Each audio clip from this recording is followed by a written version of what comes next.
भगवान राम की बहन कौन थी? अयोध्या के राजा दशरथ की 3 पत्नियों और उनसे होने वाले 4 पुत्रों राम, लक्ष्मण, भरत और शत्रुघ्न के बारे में सभी जानते हैं। लेकिन भगवान राम की बड़ी बहन के बारे में हर किसी को नहीं पता। वाल्मीकि रामायण में भी राम की बहन शांता के बारे में जानकारी नहीं है, लेकिन दक्षिण पुराण में भगवान राम की बहन शांता का इतिहास ज़रूर मिलता है। भगवान राम की बहन शांता का सच यह है कि शांता राम की बड़ी बहन और माता कौशल्या की बेटी थी।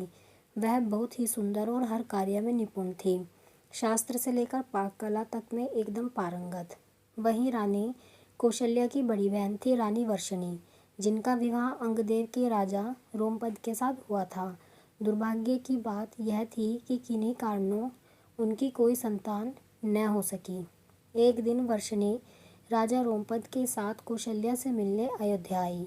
जब सभी एक साथ बैठकर भोजन कर रहे थे, तभी वर्षणी ने दशरथ की पुत्री शांता की शालीनता और कार्यकुशलता से मोहित होकर अपनी एक इच्छा प्रकट की। वर्षणी ने कहा, वैसे तो मेरी कोई भी संतान नहीं है, लेकिन मेरी इच्छा है कि शांता की तरह ही मेरी भी एक पुत्री हो। वर्षणी की इस बात पर राजा दशरथ उन्हें शांता को गोद देने का वचन दे देते हैं। इस प्रकार राजकुमारी शांता अंगदेश के राजा रोमपद की पुत्री बन जाती हैं। एक दिन राजा रोमपद किसी काम में इतना खोए रहते हैं कि उनकी चौखट पर आए ब्राह्मण की आवाज़ उन्हें सुनाई ही नहीं देती। फलस्वरूप ब्राह्मण को खाली हाथ वापस लौटना पड़ता है।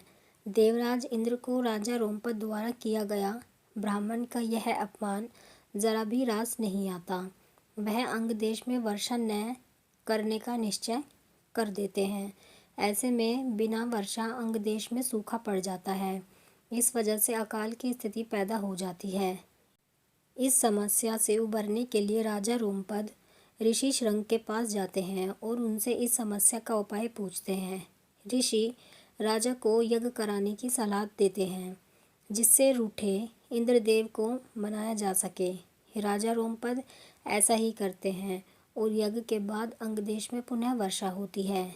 इससे अंगदेश में आई समस्या का अंत होता है। ऋषि शृंग से प्रसन्न होकर राजा रोमपद उनसे अपनी पुत्री शांता का विवाह करा देते हैं। शांता के बाद राजा दशरथ के कोई संतान नहीं थी। इसके लिए वह बहुत ही चिंतित रहते थे। इसी कारण वह भी ऋषि शृंग के पास जाते हैं। ऋषि शृंग उन्हें कामाक्षी यज्ञ कराने की सलाह देते हैं।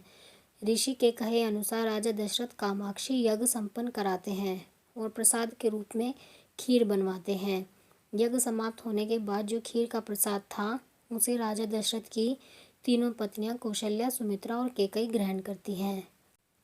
कामाक्षी यज्ञ के प्रताप से रानी कौशल्या को पुत्र के रूप में राम, कैकेयी और भरत और सुमित्रा को लक्ष्मण व शत्रुघ्न की प्राप्ति होती है।